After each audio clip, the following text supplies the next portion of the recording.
Ástæður þess að við treystum Brynjari sem þjálfara voru í megindráttum tvíþættar. Annars vegar að eins duglegir og við vorum, eins mikið og við lögðum á okkur, þá var ótt að segja að hann lagði þrefalt meira á sig fyrir okkur heldur en við gerðum nokkurn tíma fyrir hann.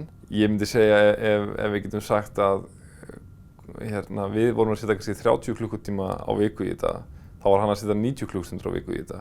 Hann var á öllum æfingum, hann var á öllum morgunæfingum. Bæði liðsæfingunum og líka þegar það voru aukaæfingar sem einstaklingar voru settir í vegna þess að þeir þurftu að fara betur í kerfinu þá var hann mættur á morgnana. Og kannski besta dæmi voru bara allir þessir vídeófundir eftir hvern einasta leik. Þar sem ég held að hafi legið svona 5-6 klukkutíma að vinna baki fyrir hvert einasta vídeó. Ofan á allt hitt sem hann að gera. Þannig að, þú veist, maður hefur alveg séð þjálfara sem eru all in í verkefninu, en þetta var bara það í öðru veldi. Þú lærði það mjög snemma að vera í kringum Brynjar að þegar hann fyrir verkefni þá fer hann alla leið. Og það sem sérstakt við hann er það hvað hann tilbúinn að eyða miklum tíma og orku í verkefni.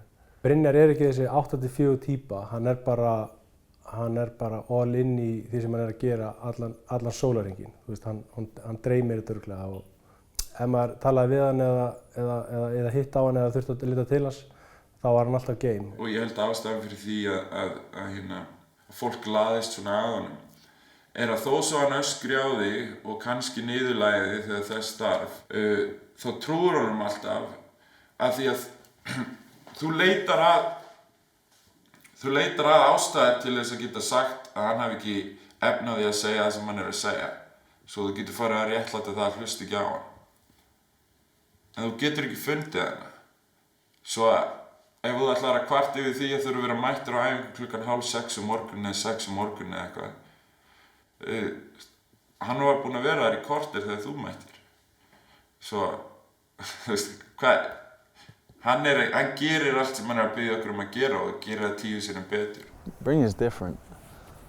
Brynjar, like we said, you know, if you work hard for him, he's going to work twice as hard for you.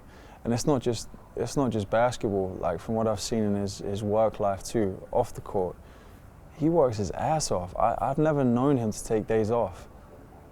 He works so hard, and that's something that I want to be like. You know, to be successful, you have to work hard. Nothing's given. Brynjar byggir náttúrulega traust sitt.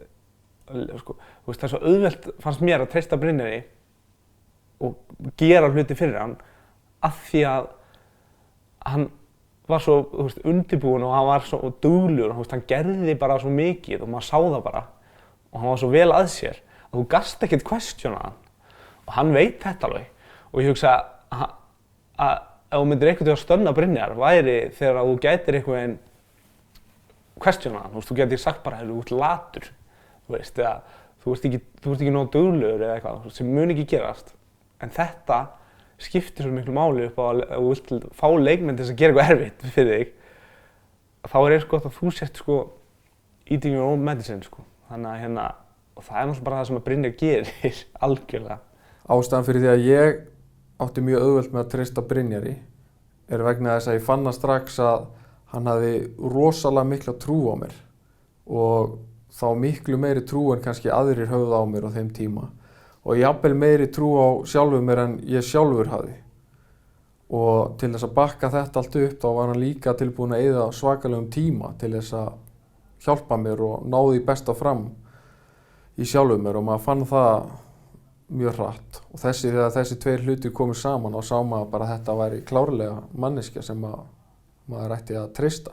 En svo líka, ég meina að dugnaður og skuldbinding ein og sér er ekkert nóg. Það sem líka gera verkum er að hér eftir með mann sem er með þetta effort en líka þessa gríðarlegu þekkingu, þetta gríðarlega know-how, þennan svakalega bakgrunn og þegar þú fléttar þetta tvennt saman þá er bara spurningin af hverju á maður ekki að treysta honum sko.